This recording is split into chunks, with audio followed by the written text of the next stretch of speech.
할렐루야. 감사합니다. 오늘 본문 말씀을 한번 읽어볼까요? 신명기 4장 9절에서 10절 말씀입니다. 제가 한번 읽어볼까요? 오직 너는 스스로 삼가며 내 마음을 힘써 지키라. 그리하여 내가 눈으로 본 그 일을 잊어버리지 말라. 내가 생존하는 날 동안에 그 일들이 내 마음에서 떠나지 않도록 조심하라. 너는 그 일들을 내 아들들과 내 손자들에게 알게 하라. 내가 호렙산에서 내 하나님 여호와 앞에 섰던 날에 여호와께서 내게 이르시기를 나에게 백성을 모으라. 내가 그들에게 내 말을 들려주어 그들이 세상에 사는 날 동안 나를 경외함을 배우게 하며 그 자녀에게 가르치게 하리라 하시매. 아멘. 오늘 한 구절만 더 읽겠습니다. 이거는 구약을 통해서 하나님이 말씀하시는 말씀이고, 또 한 가지 우리가 마태복음을 하나 더 읽겠습니다. 마태복음 28장 마지막 구절을 한 절 같이 보겠습니다. 제가 대독해 드리겠습니다. 마태복음 28장 19절 20절 제가 읽어드리겠습니다. 그러므로 너희는 가서 모든 민족을 제자로 삼아 아버지와 아들과 성령의 이름으로 세례를 베풀고 내가 너희에게 분부한 모든 것을 가르쳐 지키게 하라. 볼지어다 내가 세상 끝날까지 너희와 항상 함께 있으리라 하시니라.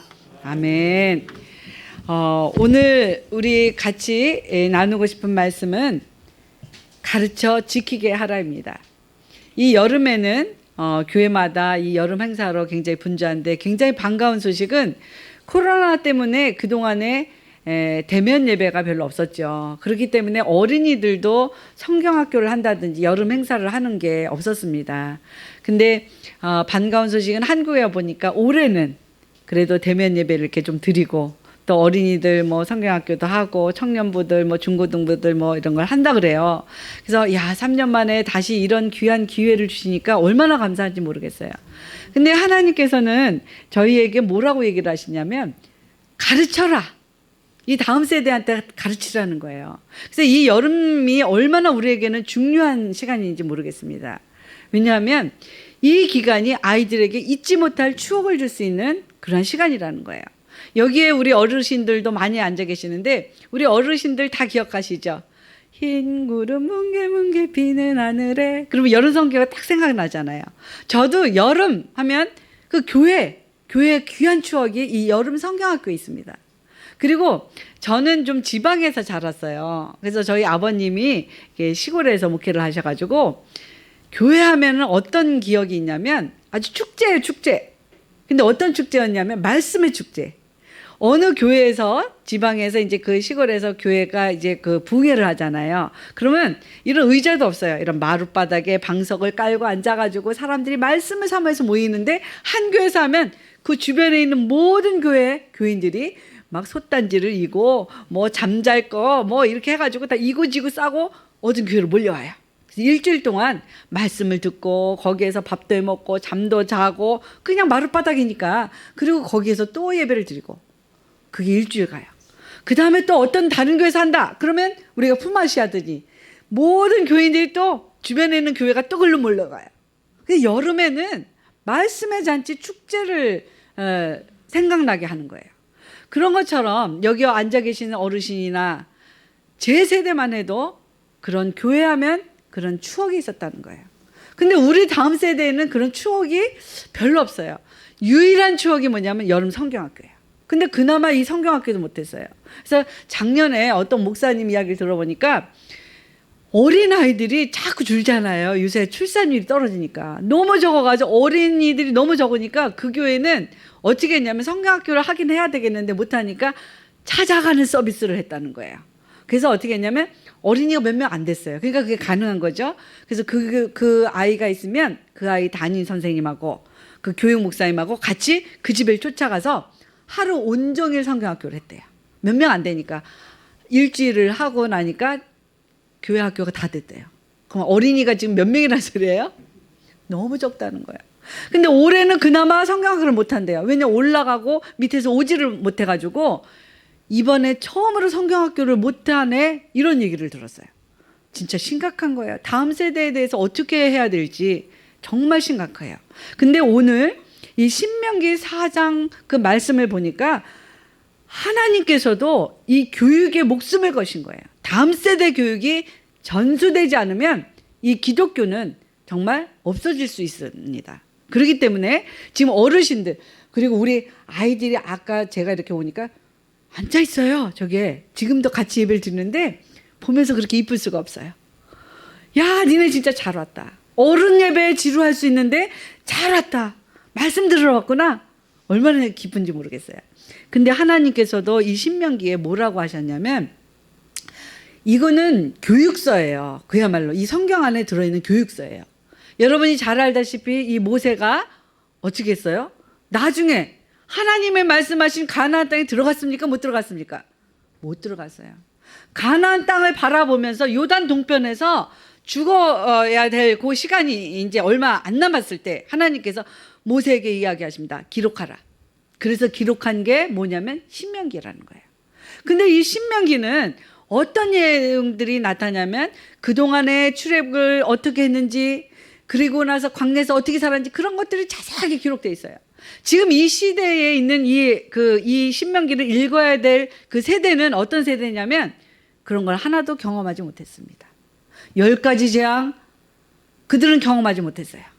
10가지 재앙 후에 출애굽을 했어요. 그 다음에 애국 군대가 막 쫓아왔을 때 하나님이 그 홍해를 가르시고 애국 군대들을 수장시키시고 그 사람들을 그 광야를 길을 걸어갈 때에 구름 기둥과 불 기둥으로 역사하시고 그것뿐만 아니었죠. 만나와 메추라기를 먹이시고 반석을 터뜨려서 정말 샘물나게 하시고 그들이 40년 동안을 그 광야를 헤매고 다녔지만 하나님께서 그렇게 얘기합니다. 너희의 발이 부르트지 아니하고 너희의 의복이 헤어지지 아니하고. 그게 가능합니까? 여러분 40년 동안 신발 신고 다니는 40년 동안 그게 안 떨어졌다는 거예요. 옷도 안 헤어졌다는 거예요. 하나님이 얼마나 이 백성을 보호하셨는지 아시겠죠? 그런 놀라운 역사와 그런 기록들이 있었던 백성들입니다. 근데 하나님이 말씀하시는 가나안 땅으로 들어가라 했을 때 정탐을 갔다 와가지고는 어떻게 했어요?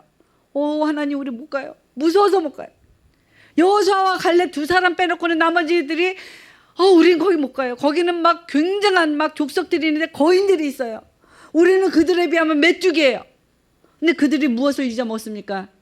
그 주에 있는 하나님을 잊어먹었다는 거예요. 니네는 메뚜기야. 근데 그 주에 누가 계신다고? 하나님이 계시면 하나님의 백성으로 자의식을 계속 가르쳐 줬는데도 불구하고 그들은 하나님을 완전히 잊어먹었다는 거예요. 하나님 우리 못 가요. 그래서 하나님이 굉장히 진노하셨죠. 그 진노를 막 막아서면서 이 모세가 그 하나님을 말립니다. 하나님, 주님께서 만약에 이 백성 여기서 다 죽이시면 그 많은 백성들을 끌고 나가지고 인도할 힘이 없는 하나님께서 광야에서 다 죽겠다고 합니다. 다른 백성들이 그렇게 얘기할 겁니다. 많은 사람들이 그렇게 얘기할 겁니다. 이들을 용서해 주세요. 그래서 결론적으로 어떻게 했냐면 이 사람들을 광야에서 가나안을 들어가지 못하고 뻔히 그 광야 근처에서 뺑뺑뺑뺑 돌면서 몇 년을 보냈죠? 40년. 그래서 어떻게 했냐면 출애굽했던 그 세대는 그 광야에서 어떻게 했을까요? 다 죽었어요. 먹고 싸고 자고 별 볼 일 없이 살다가 죽었다는 거예요. 그럼 우리의 인생 가운데 우리가 아무 일 없다는 거는 좋은 일일까요? 나쁜 일일까요? 좋은 일일 수도 있는데 하나님 보호하시니까. 근데 나쁜 일일 수도 있어요. 왜? 극적으로 하나님 함께 하시는 거를 경험할 수 없다는 거예요.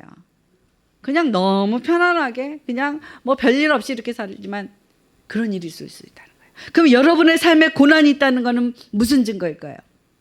광야를 가면 고난을 겪을 수밖에 없어요. 하나님과 함께하면 고난을 겪을 수밖에 없어요. 그럼 우리 삶에 고난이 있다라면 그거는 어떤 기회일까요? 하나님의 역사하실 교회라는 거예요. 하나님이. 그렇기 때문에 우리가 삶의 어려움이 있을지라도, 어떤 슬픈 일이 있을지라도, 괴로움이 있을지라도 그것은 고난을 가장한 하나님의 축복이라는 것을 기억하셔야 되는 겁니다. 제가 정말 너무너무 진짜 기가 막힌 일도 남아공에서 많이 경험을 했지만, 우리가 이 성경학교를 한다라는 것은 무엇일까요? 여름 성경학교 한다는 것은 영적인 전쟁이에요. 제가 선교를 한다는 건 무엇일까요? 영적인 전쟁을 하는 거예요. 그냥 선교하는 거 아니고 그냥 여름 됐으니까 성경학교 하고, 이게 아니라는 거예요. 그럼 여러분께서 교회에 이렇게 오시는데 그냥 시간 됐으니까 11시에 이렇게 오시는 것 같죠? 아니에요. 뒤에서 누가 잡아당겼을까요? 사탄이 못 가게. 아, 교회 가지 마. 거기 가지 말고 더 재밌는 데 많아. 너 뭐 하면 돼. 이런저런 많은 이야기가. 그리고 바쁜 일이 왜 이렇게 갑자기 생겨요? 해야 될 일이 갑자기 생기고. 근데 그때 어떻게 하시는 거예요? 여러분 영적인 전쟁을 그 안에서 하신 거예요. 그 안에서 누가 부르신 거예요? 예수님께서. 와라. 나 너 보고 싶어. 너와 얘기하고 싶어. 너를 만나고 싶어. 그래서 여러분이 이 자리에 계시는 거예요. 여러분 영적인 전쟁에 승리하신 분이 이 자리에 계신다는 거예요. 그렇기 때문에 우리가 어떤 일을 하든지 그런 걸 기억하셔야 되는 거예요. 아, 이거는 내가 어떤 결정을 하고 하는 것 같지만 그 안에는 무엇이 있다? 영적인 전쟁이 있다. 그래서 이 어린이들에게 우리가 그 영적인 전쟁을 하는 이 여름이 우리가 어떻게 해야 되냐면 뒤에서 밀어주시지 않으면 안 된다는 거예요. 누구를? 선생님들을. 그래서 우리 참 교회에서 교육을 할 때 그런 얘기를 많이 했죠. 아우, 교회 교육 선생님들이 하는 거는 요만큼이에요. 빙산의 일각이에요. 일주일이면 교회에 겨우 1시간, 2시간 와요. 그러면 나머지 시간을 어디에서? 가정에서 보내니 가정교육이 함께 하지 않으면 이 다음 세대 교육이 안 됩니다. 아무리 외쳤지만 잘 안 들으시는 거예요. 아우, 우리는 돈 벌기 바쁘고, 아빠들이 거의 얼굴 보기가 힘들었잖아요. 엄마들도 같이 요새는 다 일을 하니까 엄마들도 바빠요. 그러니까 아이들의 자녀 교육, 그 신앙 교육을 어디다가 의존을 해요? 교회에다만 의존하고, 그나마 교회 학교에 보내고 교회에서 선생님들이 좀 가르쳐 달라고 그걸로 끝을 내려고 했던 분이 많아요. 근데 코로나가 가르쳐 줬습니다. 저희에게. 교회 교육은 부족하다는 것. 아이들이 교회에 올 수 없다는 것. 그러면 누가 해야 된다는 것. 자녀 교육은 어머니, 아버지가 해야 된다는 것. 분명하게 저희에게 가르쳐 주셨습니다. 그리고 그렇게 바빴던 아버지의 얼굴을 볼 수 있게 해줬어요. 코로나가. 재택근무를 하는 어머니, 아버지가 많게 되니까. 아이들이 늘상 집에서 그냥 복닥복닥 난리를 치는 거예요. 그때 무엇을 하라는 거예요? 신앙교육 해야 된다는 거예요. 그때의 신앙교육을 할 때 굉장히 중요한 거는 아버지가 영적인 제사장이에요. 교회에서 우리 목사님이 제사장이듯이 가정에서의 제사장은 누구냐? 아버지예요. 그리고 나서 그들에게 직접적인 교육을 하는 교사, 영적인 교사는 누굴까요? 어머니. 이게 굉장히 중요해요. 그래서 어머니에 대한 교육이 있지 않으면 이거는 교육이 제대로 되지 않는다는 거예요. 그래서 굉장히 중요한 것 중에 하나가, 저는 그런 생각을 해봐요. 아, 코로나 때는 서로 할머니, 할아버지 보러 가는 것도 안 되고, 그나마 조금 지금은 볼 수가 있잖아요. 요때를 틈타서라도 빨리빨리 우리가 못한 신앙교육을 해야 되는데, 할머니, 할아버지 집에 좀 오게 하는 것. 왜냐? 할머니, 할아버지의 신앙을 전수시키는 거예요. 손주들에게 얘기해 주는 거예요. 말씀을 가르쳐 주시는 거예요. 내가 경험한 하나님, 내가 아는 하나님. 근데 내가 경험한 바가 없어. 그리고 내가 아는 바가 없으면 그럼 가르칠 수가 없잖아요. 근데 우리 자녀들을 위해서 그런 것들을 해야 되는 거예요. 그냥 보러 오라 그러면 안 와요. 그러니까 뭔가를 좀 준비해 놓으셔야 되는 거예요. 그렇죠? 그러면서 오라 그러면서 그 이야기를 나눠주시는 거예요. 너무 귀한 그 신앙의 그 보금자리가 될 수 있게 만들어주실 책임들이 우리 어르신들에게 있다는 겁니다. 그래서 제가 이 어린이들에게 교육을 하면서, 제가 선교사로 나가기 전에는요, 한국에서는 교육 전문가였어요. 제가 기독교 교육 전공하고, 저는 유년부 아이들이 그렇게 예쁘더라고요. 그래서 유년부만 고집을 해서 한 20년 동안 유년부만 가르쳤어요, 제가. 그러면서 느끼는 게 뭐냐면 우리의 교육에 있어서 어떤 거를 굉장히 생각하면 야 어떻게 하면 우리 아이들 공부 잘하는 아이들 만들까? 우리 손주들 어떻게 하면 좀 뛰어나게 만들까? 우리 가문이 좀 영적으로 좀 대단한 가문을 좀 만들어 볼까? 다들 생각하시잖아요. 그러면서 이스라엘의 교육들을 많이 생각을 하십니다. 어떻게 하면 이스라엘 사람들이 저렇게 머리가 좋지? 왜 이스라엘 사람들은 저렇게 그 노벨상도 많이 타고 전 세계를 휘어잡고 있고 어떻게 하면 저렇게 하지? 궁금해 하실 거예요. 근데 그들의 교육의 중심은 뭐가 있냐면 암송교육이에요. 암송교육. 그래서 그들은 그렇게 얘기를 합니다. 들으라 이스라엘아. 쉐마 이스라엘. 신명기 6장에 제일 처음에 나오는 게 그거예요. 근데 그거는 뭐냐면 이스라엘아 들으라. 그러면서 어떻게 하라 그랬냐면 가르치라는 거예요. 가르치는데 어떻게 가르치냐면 이스라엘아 들으라 우리 하나님 오직 유일하신 여호와시니 너는 마음을 다하고 뜻을 다하고 힘을 다하여 내 하나님 여호와를 사랑하라. 누가 먼저? 가르치려면 내가 먼저 사랑하라는 거예요. 내가 그렇게 하지 않으면 가르칠 수 없다는 거예요. 그래서 여러분에게 먼저 하게 하고 그 다음에 뭐라고 얘기를 하냐면 오늘 내가 내게 명하는 이 말씀을 너는 마음에 새기고 내 자녀에게 부지런히 가르치라는 거예요. 근데 어떻게 가르치라고 얘기를 하냐면 길을 갈 때든지 누웠을 때든지 일어날 때든지 이 말씀을 강론하며 너는 또 그것을 내 손목에 매어. 손목에 말씀 매라는 거예요. 근데 그거를 테필린이라고 얘기를 합니다. 조그마한 그 옛날 우리 조그만 그 성냥갑 있었죠. 그런 거 같은 가죽 그런 곽이에요. 근데 그 안에 성경 말씀이 있어요. 근데 그거를 머리에다가 이렇게 이스라엘 사람 맵니다. 그 다음에 어떻게 하냐면 손목에도 맵니다. 그래서 뭐라고 하는 거냐면 손목에 매어 이 테필린을 매라는 거예요. 그럼 여러분들 한번 생각해 보세요. 이 손목은 어떤 거예요? 우리가 한의원 가면 이렇게 맥집죠. 요게 팔딱팔딱 뛰잖아요. 이걸 뛰는 순간 뭐예요? 살아있는 사람은 뛰어요. 죽은 사람은 안 뛴다는 거예요. 그러면 너의 모든 것은 호흡을 하는 것과 같이 너의 모든 생명은 뭐에 기초해서? 하나님의 말씀에 기초하라는 걸 아예 시청각으로 가르치시는 거예요. 하나님께서. 근데 그것뿐만 아니라 또 뭐라고 이야기를 하시면 내 미간에 붙여라. 그러면 우리가 생각을 주로 하죠, 머리에서. 근데 생각을 자꾸 하면 그 다음에 어떻게 하게 될까요? 행동으로 나가요. 그러면 이 너의 모든 생각의 기초는 어디에 기초해서? 말씀에 기초하가 아이들을 가르치라는 거예요. 이거 굉장히 중요합니다. 어린아이들이 세상의 모든 것들을 판단할 때 판단의 기준이 뭐가 돼야 된다고요?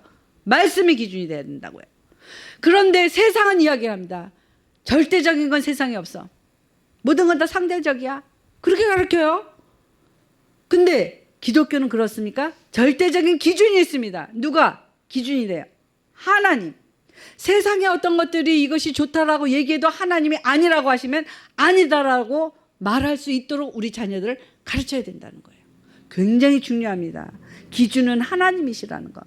세상에 어떤 것들이 있을 때 말씀을 찾아보면서 주님은 어떻게 생각하실까요? 말씀이 여기 안 나타나면 기도하시면 되는 거예요. 주님, 이런 문제가 지금 있어요. 우리 아이가 지금 이렇게 얘기해요. 성경에는 안 나타나는데 주님 어떻게 가르칠까요? 기도하시라는 거예요. 그러면 그걸 누가 말씀하실까요? 하나님이 알게 해주세요. 그러면서 또 이야기를 합니다. 또 내 집 문설주와 바깥문에 기록할지라. 그러면 집 바깥에다가 기록한다라는 건 뭐예요? 오고 가는 사람 모두가 다 하는 거예요. 그러면 다른 사람들이 우리를 누구라고 알게 하라. 크리스찬이라는 걸 알게 하라. 근데 이게 참 어려웠어요. 코로나가 되니까 기독교인이 마치 죄인인 것처럼, 코로나의 주범이 우리인 것처럼. 제가 울산에 있는 그곳에 갔더니 거기에 그 현대 공장이 있잖아요. 그때 거기에 있는 장로님이 그때 너무 힘들었다는 거예요. 뭐라 그러냐면 너 교회 가면 오지 마. 울산 공장이 문제가 생길까 봐. 코로나 때문에. 그래서 교회를 가든지 아니면 회사를 택하든지. 그리고 한직으로 밀려나 버리고. 교회를 간다 그러면. 여러분 한번 생각해 보세요. 우리가 예수를 믿기 때문에 핍박을 받을 거라고 생각해 본 적 있으십니까? 없어요. 그전에는. 이 성경 말씀에 그런 얘기들이 나올 때 이런 일이 과연 있을까? 고발해 서로? 고발했잖아요. 식당에 4명밖에 못 들어가는데 더 들어가면 고발했잖아요, 서로. 성경의 이야기들이 점점 우리에게 지질로 다가온다는 거예요. 그렇기 때문에 우리가 이 말씀을 기초로 해가지고 하지 않으면 안 된다는 거예요.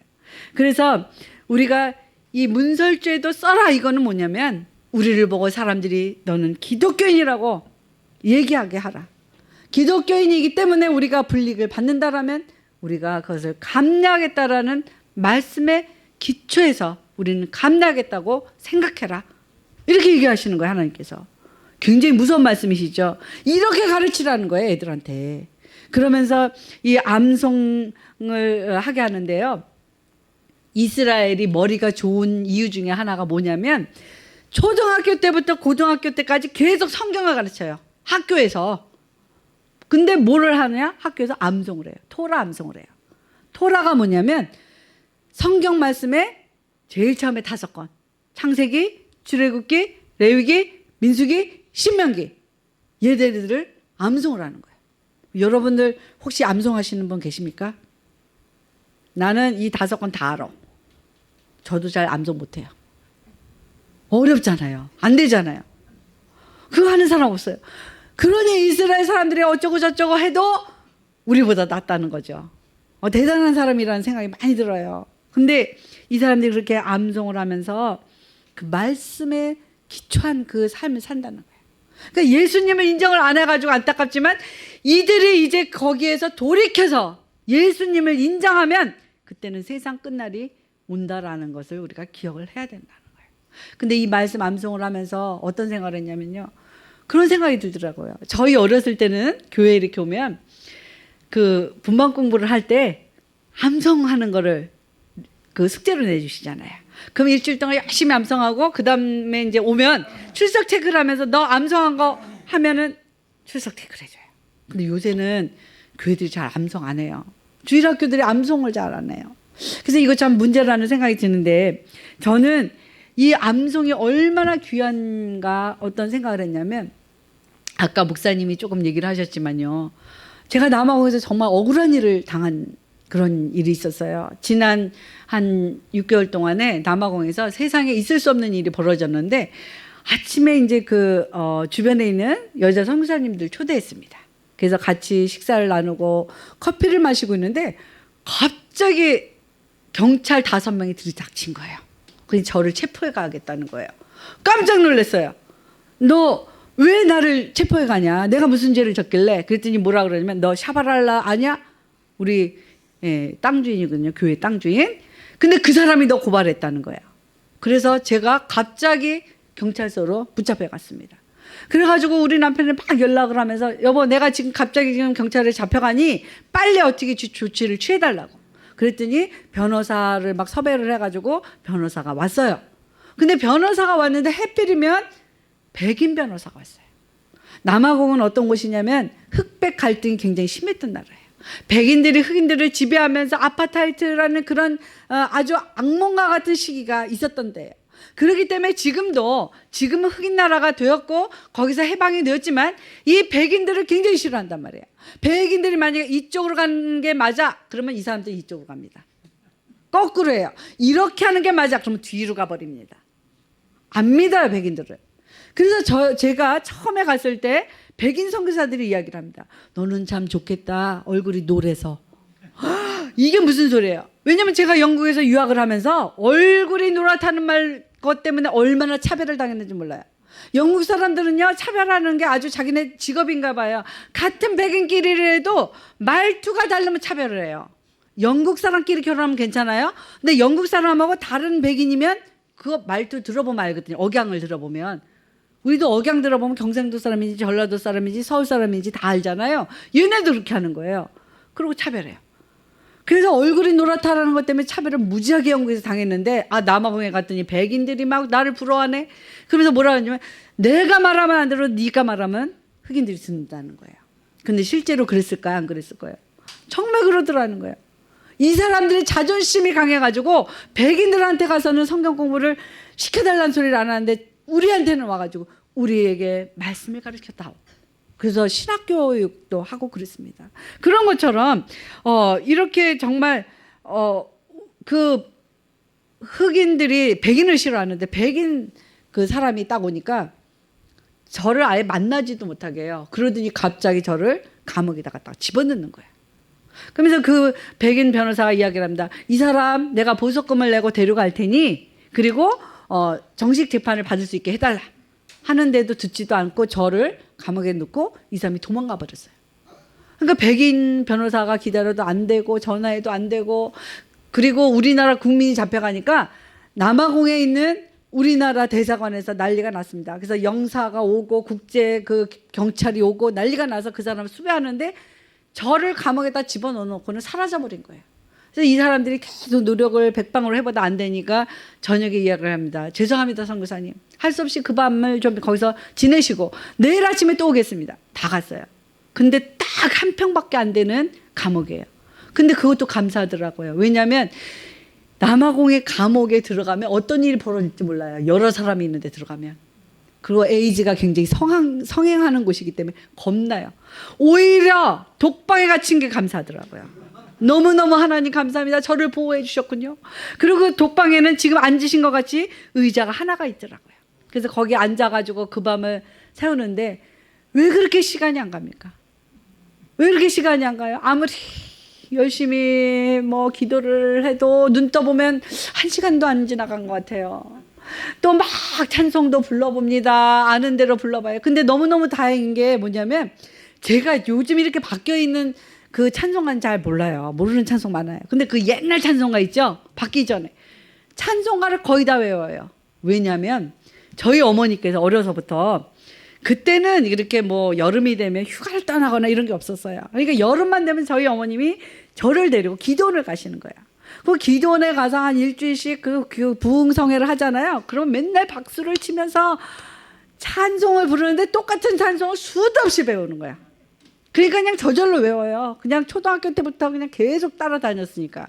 그래서 찬송가는 앞에 머리만 딱 시작하면 저는 저절로 그냥 뭐 나오는 거예요.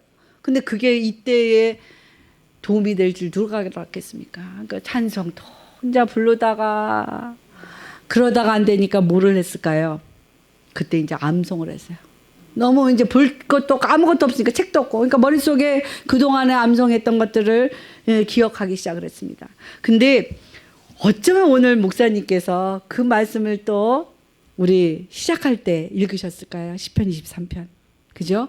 근데 저는 그곳에 영어를 쓰니까 영어로 암송을 하기 시작을 했던 거예요. 근데 그 말씀 중에 그런 말씀이 있으시죠? 하나님께서 적들 앞에서 내 앞에 상을 차려주셨다고. 그 말씀 나오시죠? 그래서 영어에서는 그렇게 합니다. You prepare a table before me in the presence of enemies. 악한 자들이 있는 그 속안에 내가 있어. 그걸 하나님께서 아셔요. 근데 하나님께서는 그럼에도 불구하고 before를 그렇게 생각을 하는 거예요. 저는 내 앞에 상을 차려주는 게 아니라 내 전에 하나님께서는 그런 상황을 다 이미 아시고 상을 베풀어 주신 거예요. 뭐예요? 하나님은 거기에서 나의 끝을 아시는 거예요. 내가 어떻게 할 것을 승리할 것을 아셨기 때문에 그 말씀을 암송을 하는데 눈물이 쏟아지는 거예요. 아, 하나님께서 이 상황을 이미 알고 계셨구나. 그 옛날에 알고 계셨구나. 내가 암송할 때 알고 계셨구나. 눈물이 막 쏟아지는 거예요. 야, 하나님께서 이것을 이길 수 있게 해주시는구나. 근데 이 여자가요, 저한테 고발을 어떻게 했냐면요. 그 민사 형사가 다 걸린 거예요. 두 가지가. 근데 민사형법은 뭐냐면 그 교회를 제가 거기다가 크게 벽돌을 지었는데 그 동네에는 벽돌집이 없어요. 다 판잣집이에요. 양철집. 그러니 그 큰 교회가 세워졌으니 얼마나 자랑스럽겠어요. 우리 교인들이 너무 자랑스러워요.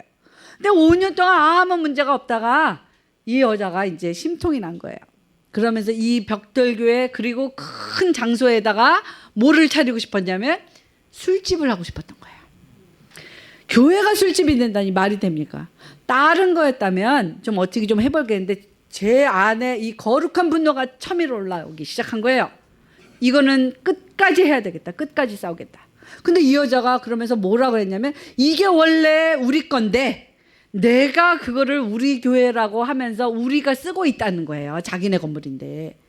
근데 정말 이해가 안 가는 게 뭐냐면 교회 건물 제일 앞에 들어가는데 머릿돌이 있어요. 커다랗게 그 대리석으로 거기 머릿돌을 거기다가 집어넣거든요. 근데 거기에 뭐라고 써 있냐면 이 건물은 한국 교회가 레타봉에 있는 사람들을 위하여 헌납한 건물입니다. 딱 써 있어요. 그러면 지가 한국 사람인가요? 그렇게 되어 있는데 그럼에도 불구하고 자기네 건물을 내가 했다는 거예요. 내가 쓴 거라는 거예요. 그래서 민사고발을 한 겁니다. 저를. 그 다음에 형사고발을 했는데 이 흑인들은요. 싸울 때 그냥 말로 안 싸워요. 점잖게 안 싸워요. 그냥 돌도 어마어마한 돌로 그냥 막 때려서 피를 내고 그래서 저희 딸이 지금 남아공에서 의사인데 밤에 응급실 근무를 하잖아요. 그러면 막 그냥 피 철철 흘려가지고 오는 사람, 칼 맞아서 피 철철 나는 사람, 총 맞아서 들어온 사람 이런 사람들이 대부분이에요. 이 사람들은 그냥 웬만하면 법보다 그게 더 빨라요. 총으로 쏘거나 칼로 저기 한다거나 상해를 입힌다거나 그런 게 더 빠른 사람들이에요. 그렇기 때문에 이 여자가 어떻게 고발을 했냐면 저 사람이 커다란 돌을 자기한테 던져가지고 자기가 피가 철철 났대요. 그러면 저는 외국인이잖아요. 근데 잡혀 들어가면 저는 추방이 되거나 영원히 추방이 되면 선교고 뭐고 아무것도 못하잖아요. 영원히 추방이 되거나 아니면 아주 심각한 문제가 감옥에서 평생 들어가 있을 수도 있는 거예요. 그런 상황이 벌어진 거예요. 그래서 민사 형사 다 고발을 했기 때문에 이제 변호사가 민사를 다루는 변호사, 형사를 다루는 변호사 그 다음날 막 오고 난리가 났었습니다. 근데 그런 상황 가운데 제가 하나 너무 감사한 것은 어떤 거였냐면 그냥 레타봉에 이런 문제가 있어요. 그 땅 주인 아줌마가 이걸 뺏으려고 해요. 뭐 이렇게 선교 편지만 보내면 그냥 읽으시는 분은 읽고 뭐 안 읽으시는 분은 안 읽고 이럴 수가 있잖아요. 근데 제가 감옥에 꽉 잡혀가니까 저희 남편이 막 알리기 시작하고 뭐 이렇게 하니까 막 교회들이 난리가 난 겁니다. 왜냐하면 선교사가 지금 감옥에 잡혀 들어갔대. 이 사람이 추방당할지도 모르고 감옥에 영원히 있을지도 몰라. 이런 상황이 벌어졌대. 이거를 위해서 기도해달래? 이러면서 기도 편지가 막 가니까 막 한국에 있는 교회들이 난리가 난 거예요. 저를 알고 있던 모든 교회들이 뭐 난리가 난 거예요. 그래서 막 광고도 하고 뭐 같이 기도합니다. 선교사님 힘내세요. 뭐 저희 수요 예배 때 광고합니다. 금요 예배 때 광고합니다. 주일날 광고합니다. 뭐 새벽 기도마다 기도하고 있습니다. 걱정하지 마세요. 난리가 났습니다. 그러면서 제가 느낀 건 뭐냐면 이게 바로 기도의 폭격이구나. 하나님의 기도의 폭격을 터뜨리신 거예요. 거기다. 그러니까 모든 사람들이 막 레타봉을 위해서 기도를 하는 거예요. 근데 이곳에 그 기도가 채워지실 때까지 하나님이 하신 거예요. 그리고 우리 교인들이요. 놀라운 걸 제가 본 겁니다. 그냥 선교교회니까 맨 처음에 정말 예수가 누군지도 잘 모르는 사람이에요. 성탄절 때 캐롤 가르치는데 니네 고요한 밤 거룩한 밤 알아? 몰라요. 들어본 적이 없어요. 그 성탄절이 뭔지 알아? 잘 몰라요. 그 아이들을 가르치면서 이제는 뭐 다 알죠. 잘 알죠. 근데 얼마만큼 기도할지 그것에 대해서도 제가 확신이 없었던 사람 중에 하나인데 이 사람들이요. 제가 감옥에 갇히니까요. 막 왓썹이라고 하는 우리나라는 카카오톡을 쓰잖아요. 그거는 왓썹이라는 걸 막 통해서 파스타 걱정하지 마라. 너를 위해서 우리가 모여서 기도하고 있다. 그러더니 중고등부 애들이 누구네 집에 다 같이 모여서 우리가 너를 위해서 기도하고 있다. 뭐 여기저기서 난리가 난 거예요. 그거를 보면서 제가 어떤 생각이 들면 하나님이 희생양으로 삼으셨구나 나를.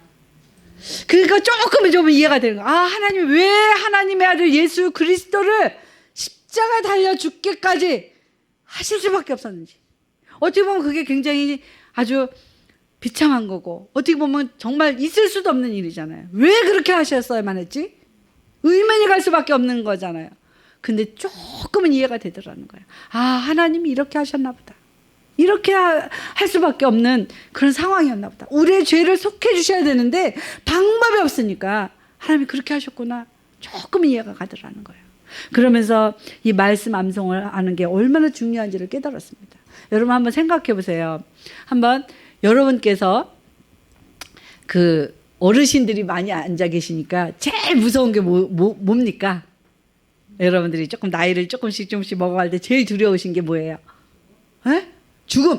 죽음도 문제죠. 죽음도 문제인데, 죽음보다 조금 더 살아있을 때, 예? 아이들 걱정. 그래서 이거 열심히 이제 가르쳐야 되죠. 우리 여러분들께서는 굉장히 경건하셔가지고 괜찮은데, 저는요, 60 딱 넘으니까 제일 먼저 뭘 하냐. 하나님, 다른 건 다 괜찮은데, 치매는 걸리지 말게 해주세요. 그 기도하는 거예요, 제가. 기도 제목을 놓고 기도를 해요. 제가 치매 걸리신 어르신들을 몇 번 뵈니까 너무너무 평상시에 하나님을 사랑하고 기도 많이 하셨던 어르신이었는데 나중에 물어보면 기억 못해요. 예수님 누구시죠? 기억 못해요. 그걸 보면서 정말 마음이 안타까웠어요. 근데 제가 정말 예수님을 평생 동안 잘 따라간다고 애쓰고 노력했는데 마지막에 가서 이 치매가 걸려가지고 내가 그 사랑하던 그 예수님을 모른다고 할까봐. 그게 제일 두려운 거예요. 근데 치매가 안 걸리는 방법 중에 하나가 뭘까요? 열심히 암송하시는 거예요. 암송하세요, 지금부터. 그러면 이거 치매 안 걸리시는 방법 중에 하나예요. 그래서 어떤 목사님이 그러시더라고요. 그래서 우리 교회는 열심히 이제 암송을 하는데, 암송을 하자 그러니까 난리가 났대요, 어르신들이. 그거 우리가 어떻게 하냐고. 애들이나 시키라고. 아니라고 하시라고. 그랬더니 진짜 70세 먹은 권사님이 도전을 하신 거예요. 한 구절을 암송하시는데 한 달이 가도 못 하시는 거예요. 여러분들 나이가 들면 그런 거 있잖아요. 돌아서면 잊어먹고 돌아서면 잊어먹고. 그럼 안 돌아섰으면 되잖아요. 근데 뭐 안 돌아설 수는 없고 자꾸 잊어먹어요. 그러니까 이분이 그 한 구절을 외우는데 한 달도 넘게 걸리시더니 한 구절을 외우셨어요. 그 다음에 또 한 구절 외우는데 조금 단축이 되고 3주, 2주, 1주. 이제는 1주 정도면 한 구절 외우신대요. 이거 놀라운 역사 아닙니까? 우리도 할 수 있습니다. 그래서 조금씩 외워가면 이런 일이 또 앞으로도 올 수 있다는 거예요. 제가 지난주 일주일 동안 93세 되신 어르신을 좀 뵀어요. 그분이 딸이 하나 있는데 딸이 이제 혼자예요. 무남동 외딸이에요. 근데 어머님이 그렇게 연세가 많으시니까 어떤 현상이 일어나냐면 맨 처음에는 몇 년 전만 해도 뵐 때 귀가 안 들리셨어요. 그래서 텔레비는 보셨어요. 안 들려도 왔다 갔다 그림은 보이니까. 근데 이제는 눈도 안 보이셔요. 그러면 귀도 안 들리고 눈도 안 보이시는데 살아는 계셔요. 그럼 어떻게 해야 되겠어요? 교회도 못 가세요. 그래서 저녁마다 틈날 때마다 그 어르신을 붙잡고 그 딸하고 제가 이제 일주일 동안 예배를 드리는 거예요. 예배를 계속. 뭐 못 들으셔도 영적인 마음과 그 영적인 눈으로 보시도록. 그래서 귀에다 대고 큰 소리를 지릅니다. 예배 드릴 거예요. 그러면 눈을 감으셔요. 그게 들리시는지 눈을 감으셔요. 그래서 양쪽에서 손을 잡고 같이 예배를 드리는데 그러면서 느끼는 게 뭐냐면 이 암송이 그래서 중요하겠다. 언제나 우리가 말씀을 볼 수 있는 거 아닙니다.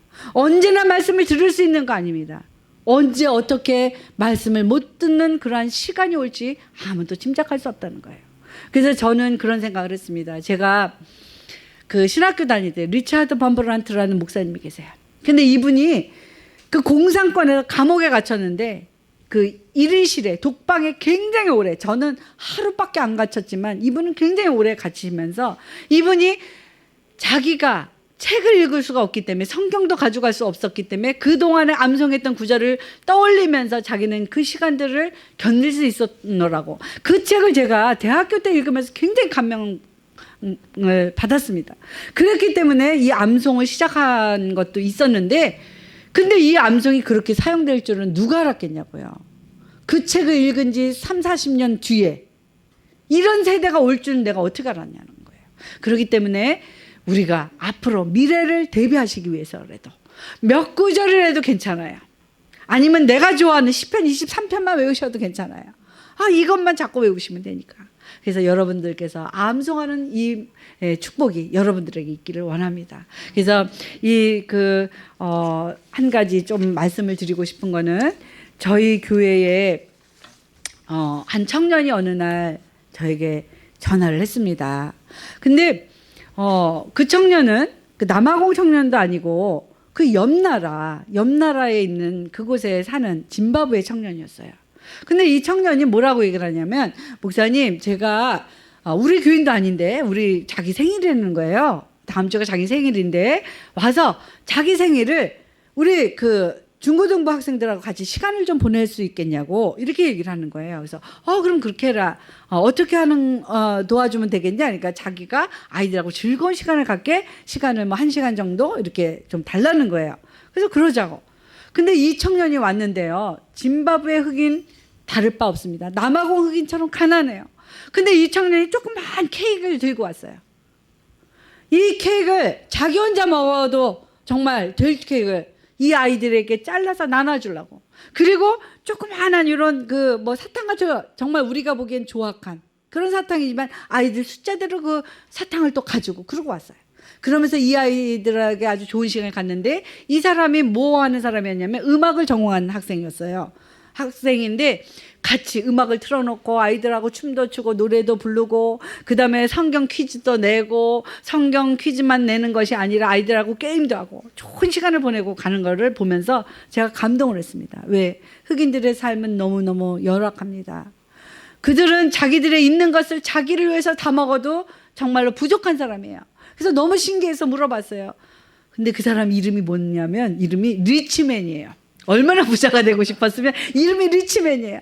리치맨, 너는 도대체 내가 여태까지 이런 흑인을 본 적이 없다. 다오다오 흑인들이 그러지 내 것을 나누겠다라는 흑인은 네가 처음이야. 근데 이 아이가 이야기를 합니다. 자기 엄마가 그렇게 가르쳐줬대요. 그 엄마가 어려서부터 그 가난한 형편이라도 콩 한 쪽이라도 있으면 네가 네 이웃과 나눠야 된다고 가르쳤다는 거예요. 얼마나 감사한 일입니까? 이것처럼 우리가 이 코로나에 정말 많은 사람들이 나는 예수님은 좋지만 기독교인들은 아니야 라고 말한 것은 무엇일까요? 십자가가 제대로 실현되지 않았기 때문에. 여러분 어때요? 하나님과 나와의 관계는 잘합니다. 교회 와서 기도하고 말씀 읽고 열심히 해요. 근데 이것만 있으면 그냥 막대기예요, 막대기. 근데 그 옆에 뭐가 있어야 돼요? 요거 있어야 되잖아요. 사람과 사람과의 관계.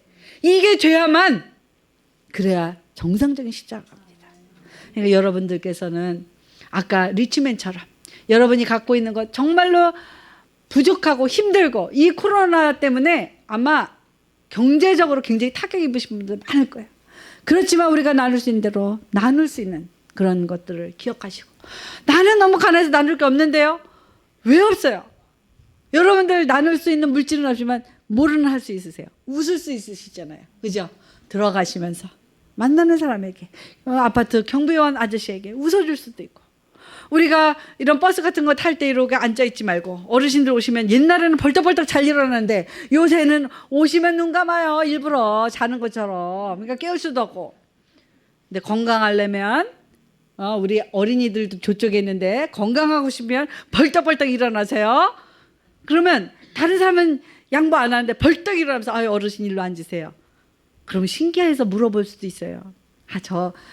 우리 어머니가 가르쳐 주셨는데요. 저 살렘교회 다니는 학생인데요. 이렇게 얘기할 수 있잖아요. 그런 것들이 다 전도가 되는 거예요. 이렇게 하나님께서 우리들을 통해서 가르쳐 지키게 하라. 지키는 것은 뭐냐면 우리가 행동으로 보여주지 않으면 우리가 경험한 것을 말하지 않으면 그들에게 지키게 할 수 없다는 거예요. 지키는 데까지 해야만 다음 세대가 이어지는 거예요. 우리가 이 다음 세대 교육에 총력을 기울이지 않으면 교회와 가정에서 총력을 기울이지 않으면 다음 세대가 없어지면 이 기독교의 인구가 점점 줄어서 일본같이 될지 몰라요. 1%밖에 안 되는 그런 기독교인이 될지도 몰라요. 여러분들 꼭 다음 세대를 위해서 기도해 주시기 바랍니다. 기도하겠습니다. 하나님 아버지 감사합니다. 오늘도 주님 앞에 나와 예배하는 귀한 우리 살렘교회 성도들을 기억하여 주시고 함께 예배드리는 우리 어린 자녀들을 주님께서 축복하여 주시옵소서. 세상의 많은 것들이 우리를 유혹할지라도 우리의 기준은 오직 하나님인 것을 압니다. 주님, 우리만 믿는 것이 아니라 우리 자녀 손에게 가르쳐 지킬 수 있도록 하나님 저희들을 붙잡아 주시옵소서. 우리 어르신들 주님 앞에 나왔습니다. 그 귀한 신앙의 유산들이 자녀 손들에게 흘러갈 수 있게 하시고 넘쳐갈 수 있게 하시고 신앙의 가문을 이룰 수 있는 아름다운 교회가 되어질 수 있게 도와주시옵소서. 가정이 살아나는 교회가 되어질 수 있게 하시옵소서. 다음 세대가 살아나는 귀한 교회가 될 수 있게 도와주시옵소서. 감사드리며 예수님의 이름으로 기도드렸습니다. 아멘.